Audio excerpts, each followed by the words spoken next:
સર્વ વૈષ્ણવોને જય શ્રી કૃષ્ણ. પ્રભુ નંદ કુમારો મેં સ્વામીની વૃષભાનુજા કૃતાર્થોહમ કૃતાર્થોહમ કૃતાર્થોહમ ન સંશયઃ. ગોકુળના નંદબાવાના કુમાર શ્રી કૃષ્ણ મારા સ્વામી છે અને બરસાનાના વૃષભાનજીના પુત્રી શ્રી રાધાજી મારા સ્વામીની છે. તેથી જ હું કૃતાર્થ છું, કૃતાર્થ છું, કૃતાર્થ છું. તેમાં કોઈ સંશય કે શંકા નથી.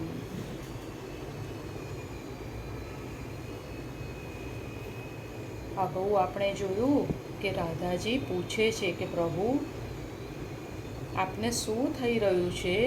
આપ કેમ આવો વિલાપ કરો છો? કૃપાનાથ, આ ગોલોકધામમાં આપનો પૂરો પરિકર છે. હું પણ અહીંયા જ છું. તો પછી એવું કોણ છે કે જેની યાદ આજે આપને સતાવી રહી છે?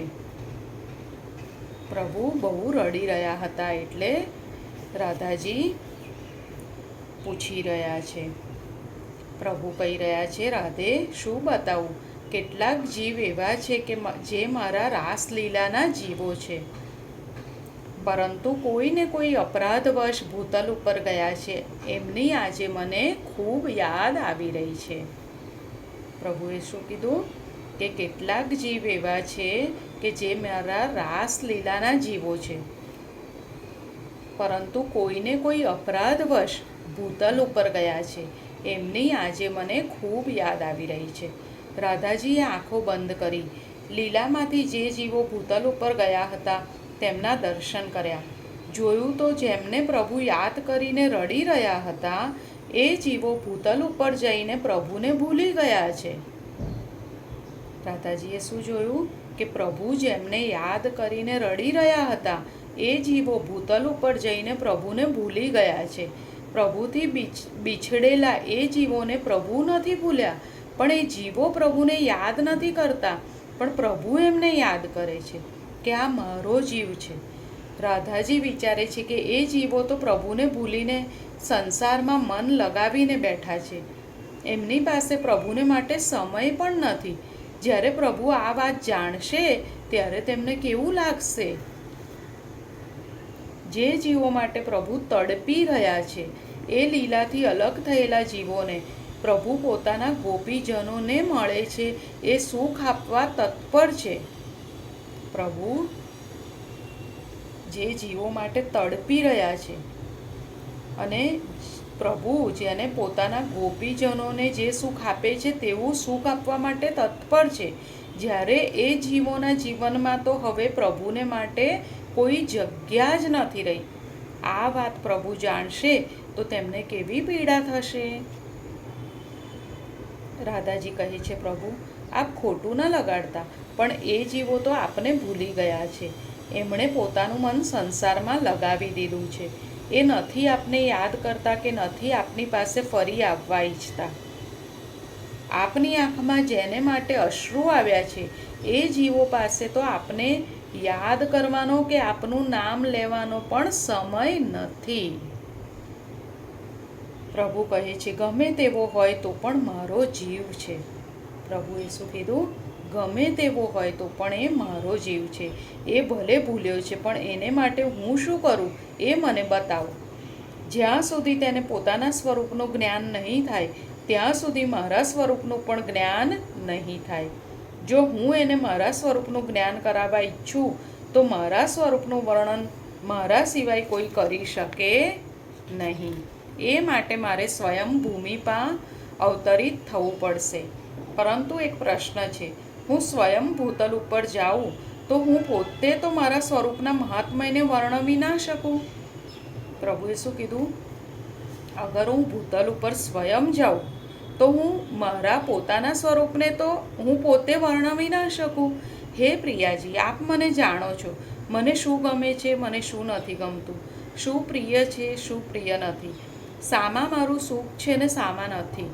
હું તો મારી સેવાનો ક્રમ જીવોને બતાવી ન શકું, પણ હું આપને વિનંતી કરું છું કે હું ભૂતલ ઉપર સ્વયં શ્રીનાથજી રૂપથી પ્રગટ થાઉં, તો આપ શ્રી વલ્લભ સ્વરૂપે પ્રગટ થાઓ.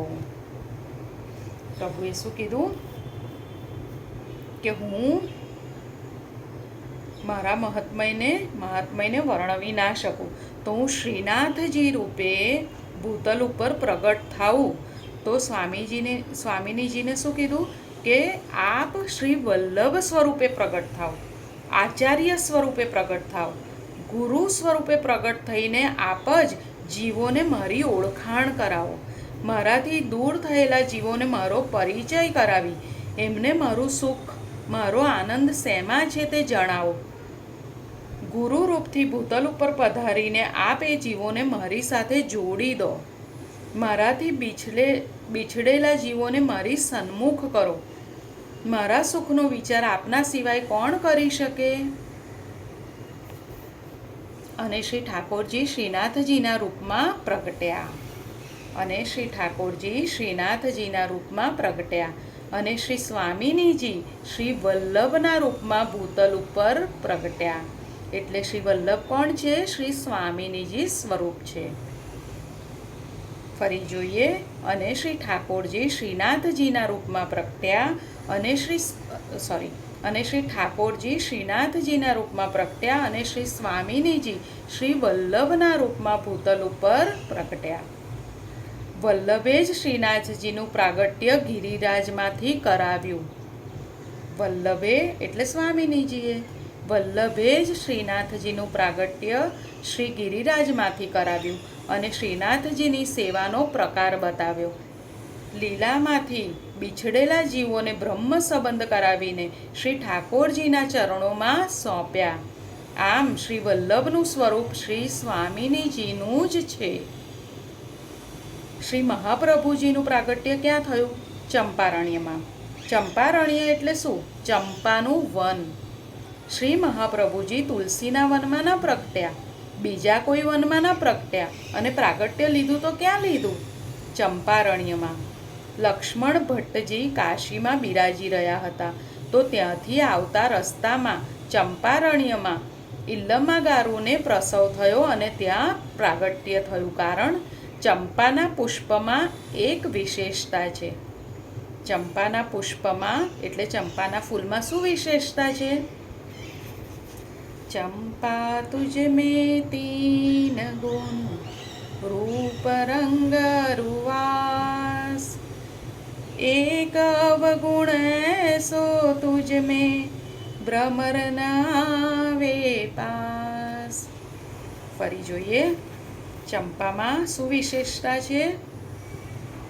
ચંપા તુજ મેં તીન ગુણ, રૂપ રંગ રૂવાસ, એક અવગુણ સો તુજ મેં ભ્રમર નાવે પાસ.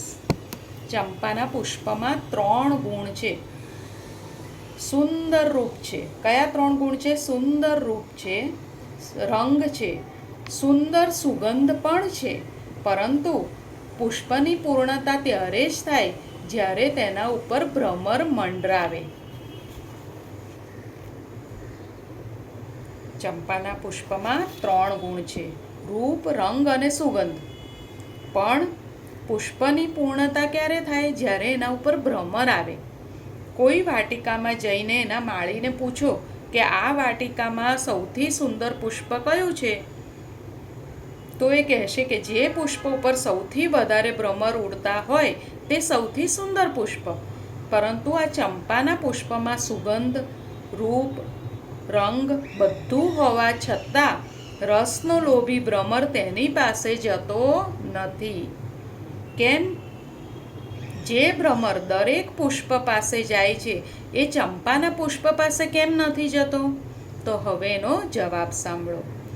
ચંપક વર્ણી રાધિકા और भ्रमर हरि को दास, ए संबंध को जान के ભ્રમરના વેપાસ. શું કહ્યું? ચંપક વર્ણી રાધિકા और भ्रमर हरि को दास, ए संबंध को जान के भ्रमर नावे पास. કારણ આપતા કવિ કહે છે કે ચંપાનો વર્ણ પિત્ત હોય છે, બરોબર એવો જ વર્ણ અમારા શ્રી સ્વામિનીજીનો છે. એ ચંપકવર્ણી રાધિકાના અલૌકિક ભ્રમર, એના રસના ભોગતા તો અમારા શ્યામ સુંદર છે. ચંપાનો વર્ણ તો શ્રી સ્વામીજીના વર્ણ જેવો છે, અને ચંપકવર્ણી રાધિકાના અલૌકિક ભ્રમર કોણ છે? એટલે શ્રી રાધિકાજીના રસના ભોગતા કોણ છે? શ્યામ સુંદર છે. અને ભ્રમર કોણ છે? ભ્રમર તો હરિનો દાસ છે, ભ્રમર તો પ્રભુનો દાસ છે. આ સંબંધનો વિચાર કરી દરેક પુષ્પ પાસે જનાર ભ્રમર ચંપાના પુષ્પ પાસે આવતો નથી. તેથી જ પોતાનું સ્વામીની સ્વરૂપ પ્રગટ કરવા માટે શ્રી મહાપ્રભુજી પ્રગટ્યા તો ચંપારણ્યમાં પ્રગટ્યા. તેથી જ પોતાનું સ્વામીની સ્વરૂપ પ્રગટ કરવા માટે શ્રી મહાપ્રભુજી પ્રગટ્યા તો ચંપારણ્યમાં, એટલે કે ચંપાના વનમાં પ્રગટ્યા. આપનું આ સ્વામીની સ્વરૂપ છે, એનું પ્રમાણ શું? મહાપ્રભુજી છે એ સ્વામીની સ્વરૂપ છે, એનું પ્રમાણ શું? ઠાકોરજીની બાળ લીલાઓમાંની એક લીલા છે. રાધાજી હંમેશા શ્યામ સુંદર સાથે હોળી ખેલવા પધારતા. પૂરા ગોકુળમાં ચર્ચા થવા લાગી કે શ્યામ સુંદર તો રાધાજી વચ્ચે પ્રીત થઈ ગઈ છે. પૂરા ગોકુળમાં શું ચર્ચા થવા લાગી? કે શ્યામ સુંદર અને રાધાજી વચ્ચે પ્રીત થઈ ગઈ છે. વાત આગળ વધતા વધતા વૃષભાનજી અને કીર્તિજી સુધી પહોંચી. તેમણે વિચાર્યું કે આવી ચર્ચા આખા ગામમાં થાય તે ઠીક નથી. આપણે ક્યાં તો બંનેનો સંબંધ કરાવી દઈએ, યા હંમેશા માટે તોડી નાખીએ. કીર્તિજી કહે છે, હું મારી દીકરીના વિવાહ આટલી નાની ઉંમરમાં કરવાનું ઈચ્છતી નથી. કીર્તિજી કોણ છે? શ્રી રાધાજીની માતા છે. એમણે શું કીધું? કે હું મારી દીકરીના વિવાહ આટલી નાની ઉંમરમાં કરવાનું ઈચ્છતી નથી. એવું કંઈક કરીએ કે એ લોકો જ ના પાડી દે તો પછી કંઈ તકલીફ જ નહીં. તેમણે એક યુક્તિ કરી. નંદરાણીને કહેવડાયું કે આજે અમે રાધાજીનો પ્રસ્તાવ લઈને આવીએ છીએ. નંદરાયજી અને યશોદાજી ખૂબ રાજી થયા. વાહ, આપણો કૃષ્ણ જેને પ્રેમ કરે છે એ રાધાનું માંગું લઈને કીર્તિજી અને વૃષભાનજી આવી રહ્યા છે. બંને જણ શગુન લઈને આવ્યા, સગાઈના પ્રસ્તાવ માટે આવ્યા. એટલે નંદ ભવનમાં પૂરો દરબાર ભરાયો.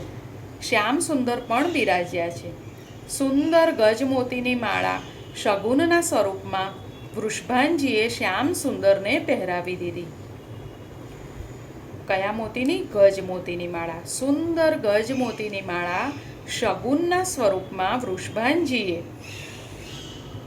શ્યામ સુંદરને પહેરાવી દીધી. કીર્તિજી કહે છે, જુઓ યશોદાજી, આ શગુન તો ત્યારે જ પૂર્ણ થશે જ્યારે અમે જેવા મોતીની માળા શ્યામ સુંદરને પહેરાવી છે એવા જ મોતીની માળા તમે રાધાને પહેરાવશો. કીર્તિજીએ શું કહ્યું? કે અમે શ્યામ સુંદરને જેવી ગજ મોતીની માળા પહેરાવી છે એવી જ માળા તમે રાધાજીને પહેરાવશો, રાધાને પહેરાવશો તો જ આ શગુન પૂર્ણ થશે. મૈયા વિચારે છે કે આવા મોતી તો આપણી પાસે છે જ નહીં, અને આવા મોતી તો બજારમાં ક્યાંય મળતા નથી, ક્યાંથી લાવીશું? ચિંતામાં પડી ગયા, ઉદાસ થઈ ગયા. યશોદાજીની પાસે રોહિણીજી બેઠા છે. એ બહુ ચતુર હતા. યશોદાજી ભોળા હતા. રોહિણીજી પૂછે છે, આપ ઉદાસ કેમ થઈ ગયા છો? જોને બહેન, કીર્તિજી પૂરા ગામની સામે શગુન લઈને આવ્યા. એવા મોતીની માળા લાવ્યા કે જેવા મોતી ક્યાંય મળતા જ નથી. એમણે એ માળા કનૈયાને પહેરાવી. હવે કહે છે કે આવા જ મોતીની માળા તમે રાધાને પહેરાવો તો બંનેનો સંબંધ પાક્કો થાય. હવે જો ના કહીશું તો ગામમાં મોટી ફજેતી થશે. નંદ બાવાની પાસે શું આવા મોતી પણ નથી? મોટા રાજા કેવડાવે છે ને. અને જો મોતી નથી એમ કહીશું તો એ લોકો સગાઈની ના પાડી દેશે. બંને બાજુથી તકલીફ છે, શું કરીશું? રોહિણીજી કહે છે, ચિંતા ના કરો, હું હમણાં કીર્તિજી સાથે વાત કરું છું. કહે છે, કીર્તિજી, આપ શગુન લઈને તો આવ્યા, પણ આપની કન્યા કેવડી છે? 7 વર્ષની. અરે અમારો કનૈ તો 5 વર્ષનો છે. કન્યા મોટી છે, એટલે આ જોડી બરોબર જામશે નહીં. એમ કરો, તમે આ શગુનની માળા પાછી લઈ લો. લાવો માળા. ક્યાં છે? માળા પહેરીને તો કનૈયો બહાર ખેલવા જતો રહ્યો છે. યશોદાજીએ કહ્યું. બધા કનૈયાને શોધવા નીકળ્યા. જોયું તો કનૈયો નંદ ભવનની પાછળ આવેલા બાગમાં જમીનમાં કંઈક વાવી રહ્યો હતો. કનૈયા, તું શું કરે છે? જમીનમાં બીજ વાવું છું, કનૈયાએ કહ્યું. પ્રભુને પણ ખેતી કરવાનું મન થયું, તેથી એમણે પોતાની મોતીની માળા તોડી અને બધા મોતી જમીનમાં વાવી દીધા. યશોદાજી કહે છે, કનૈયા, પેલી માળા પાછી આપી દે. કઈ માળા? જે હમણાં તને કીર્તિજીએ પહેરાવી હતી. અરે એ મોતી તો મેં હમણાં અહીંયા જમીનમાં વાવી દીધા. ક્યાં વાવ્યા છે? બતાવ. બધા કનૈયાની પાછળ ગયા. જોયું તો ભગવાને જ્યાં મોતી વાવ્યા હતા ત્યાં આખું ખેતર મોતીના વૃક્ષોથી ભરેલું હતું. શું થયું? ભગવાને જ્યાં મોતી વાવ્યા હતા ત્યાં આખું ખેતર મોતીના વૃક્ષોથી ભરેલું હતું. બીજા લોકો તો બીજ વાવે તો મહિનાઓ પછી વૃક્ષ ઉપર ફળ આવે, અને અહીં તો મોતી જ મોતી છે. યશોદાજી અને રોહિણીજી વિચારે છે કે આવા મોતી આપણી પાસે નથી એમ માનીને આપણે વિવાહ માટે ના પાડી, પણ જુઓ તો ખરા, આખું ખેતર મોતીઓથી ભરેલું છે. એકવાર સંબંધ તોડ્યો, હવે ફરીથી હા કેવી રીતે કહેવી? યશોદાજી અને રોહિણીજી ચિંતામાં પડી ગયા. શ્યામ સુંદર કહે છે, તમે ચિંતા કરશો નહીં, હું બધું સંભાળી લઈશ. બધા નંદ ભવનમાં ગયા. રોહિણીજી કહે છે, કીર્તિજી, ભલે કન્યા થોડી મોટી છે, અમારો લાલો થોડો નાનો છે. પણ યશોદાજી કહે છે કે બંનેને એકબીજા માટે એટલો પ્રેમ છે કે એકબીજા વગર રહી શકતા નથી. તો આપણે બંનેની વચ્ચે શું કામ આવવું? આમ પણ અમારા ઘરની મર્યાદા છે કે ઘરે આવેલા મહેમાનની કોઈ વાત અમે ટાળતા નથી. તમે જેવી મોતીની માળા કનૈયાને આપી છે એવા મોતી તમને જોતા હોય તો એમ કરો કે બરસાના જઈને થોડા ગાડા મોકલજો. અમે બધા ગાડા ભરીને તમને મોતી મોકલીશું. વૃષભાનજી અને કીર્તિજી તો ચોંક્યા. શું કહો છો? ગાડા ભરીને મોતી મોકલશો? હા હા, જરૂર. કહેવાય છે કે મોતીની એક માળાના બદલે યશોદાજીએ ગાડા ભરીને એટલા મોતી મોકલ્યા કે વૃષભાનજી વિચારે છે કે આટલા બધા મોતીનું હું શું કરું, કારણ કે આ તો કન્યાનું દ્રવ્ય છે, તેનો ઉપયોગ હું ના કરી શકું. વૃષભાનજીએ મોતીનો એક સુંદર મહેલ રાધાજી માટે બનાવ્યો. વૃષભાનજીએ શું કર્યું? મોતીનો સુંદર મહેલ રાધાજી માટે બનાવ્યો, જેનું નામ મોતી મહેલ આપ્યું. સ્વામિનીજીને રહેવાનું સ્થાન એ મોતી મહેલ, અને એટલે જ આજે જ્યાં વલ્લભ કુળ બિરાજે છે એ મહેલનું નામ મોતી મહેલ હોય છે. એટલે જ આજે પણ જ્યાં વલ્લભ કુળ બિરાજે છે એ મહેલનું નામ મોતી મહેલ હોય છે, કારણ સ્વામિનીજીને બિરાજવાનું એ સ્થાન છે. નાથદ્વારામાં પણ વલ્લભ કુળ મોતી મહેલમાં જ બિરાજે છે. શ્રી મહાપ્રભુજી સ્વામિનીજીનું જ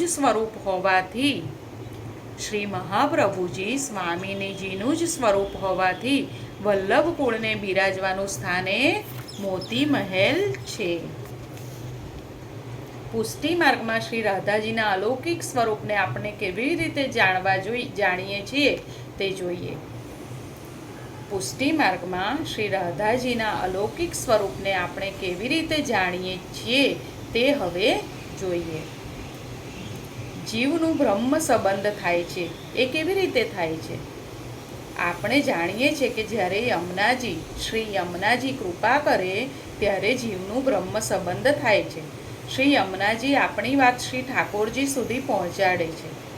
યમુનાજી શું કરે છે? આપણી વાત શ્રી ઠાકોરજી સુધી પહોંચાડે છે. શ્રી યમુનાજીનો સ્વભાવ એવો છે કે જ્યારે જીવ શ્રી યમુનાજીનું નામ લે ત્યારે નિકુંજમાં શ્રી યમુનાજીના મુખથી જીવનું નામ નીકળે છે. જીવ જ્યારે શ્રી યમુનાજીનું નામ લે ત્યારે નિકુંજમાં શ્રી યમુનાજીના મુખમાંથી જીવનું નામ નીકળે છે. જેવું જીવનું નામ નીકળે કે યમુનાજી વ્યાકુળ થઈ જાય છે કે આ તો એ જીવ છે કે જે પ્રભુને નથી ભૂલ્યો, એનો સંબંધ હું પ્રભુ સાથે કેવી રીતે કરાવું. જે સમયે આપણે અહીંયા શ્રી યમુનાજીનું નામ લઈએ છીએ ત્યારે યમુનાજીના મુખથી આપણું નામ નીકળે છે. શ્રી યમુનાજી દોડતા દોડતા પ્રભુની નિકુંજ પાસે જાય છે, દ્વાર પાસે ઊભા રહે છે. તે જ સમયે શ્રી સ્વામિનીજી પોતાની નિકુંજમાંથી બહાર પધારીને શ્રી ઠાકોરજીની નિકુંજમાં પધારી રહ્યા હોય ત્યારે શ્રી યમુનાજીના મુખથી નીકળેલું આપણું નામ શ્રી સ્વામિનીજીના કાનમાં પડે. શ્રી સ્વામિનીજી પ્રભુ પાસે જઈને આપણી વાત કરે ત્યારે ભૂતળમાં જીવનું બ્રહ્મ સંબંધ થાય. હવે સમજ્યા વૈષ્ણવો આપણું બ્રહ્મ સંબંધ કેવી રીતે થાય? આજે અહીંયા સુધી રાખીએ, ફરી જલ્દી મળીએ. સૌને જય શ્રી કૃષ્ણ. રાધે રાધે.